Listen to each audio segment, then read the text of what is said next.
Hold up. So Derek Carr or Aaron Rodgers, that has been the question of the offseason for Jets fans. And if the answer is we get neither, that would really suck, and I've wasted a whole lot of time. However, I think there's been a little bit of a myth, a false dichotomy amongst Jets nations when it comes to our preference of these two quarterbacks, particularly in the category of risk. Aaron Rodgers, to many, is seen as super risky, right? Mortgaging the future for a rental, old quarterback. We've been there before. And Derek Carr, in the eyes of many, security, stability. It's the mature move. Derek Carr is a 401k and Aaron Rodgers is Bitcoin. But I don't see it that way. I think that's a little exaggerated, the difference in these two quarterbacks in terms of their risk. Now, the risk for Aaron Rodgers is obviously giving up the draft capital for a short-term solution. I can't imagine Green Bay giving him up and not getting at least one, gotta have it, unconditional, it is mine, first-round pick. Right? For a 39-year-old quarterback. However, with Derek Carr, the risk is financial.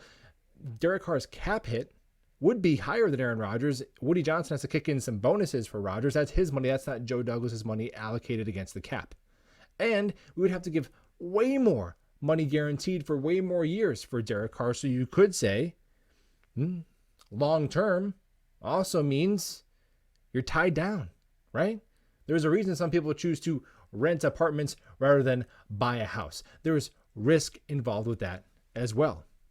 You have to factor that in. Now, with Derek Carr, I've watched Derek Carr, and it is my opinion that Derek Carr has been a pretty darn good quarterback in a pretty crappy situation. And if you're deciding to be the Jets and you're going to decide to be a good team anyway, you have to have a good situation almost no matter what quarterback you want to bring in. So if we're going to decide to do that, if we're going to decide to give Derek Carr the first top 20 defense he's ever had in his career, if we're going to decide to give him the first coaching stability he's ever had in his career, if we're going to decide to not have coaches be fired mid-year and wide receiver number ones get arrested mid-year, if we're going to decide to do that, then I think that Derek Carr can win.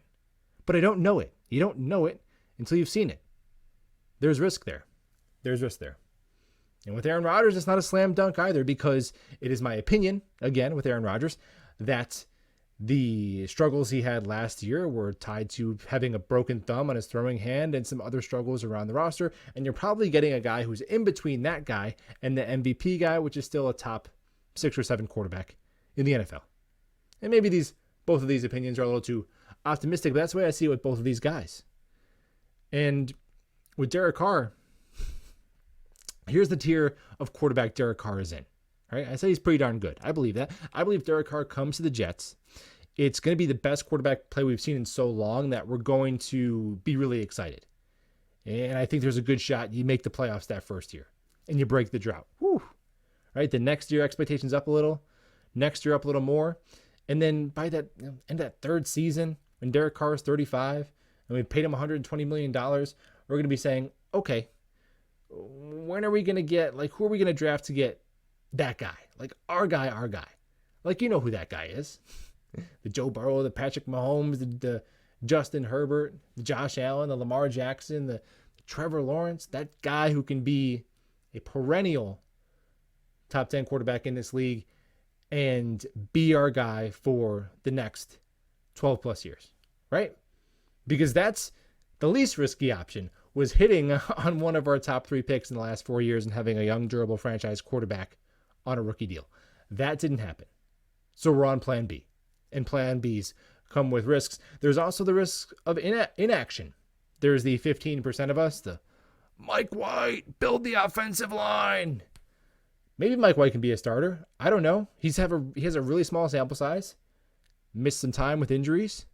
But if you're Joe Douglas and Robert Saleh and you do a Mike White or a Jacoby Brissett on a 1-year deal and build the team because you're not a quarterback away, and Mike White's hurt or Jacoby Brissett does Jacoby Brissett things, and then your owner has a short fuse, you're fired, you have a new coaching staff, there's risk in that too. There's risk in that too. There is no option that gets you off scot-free. That's the way I see it. But hey, how does Paul Boy Green see it? He hangs out with me on Wednesday nights. We had a blast talking Jets. I'll see you in that one. We'll talk ball soon.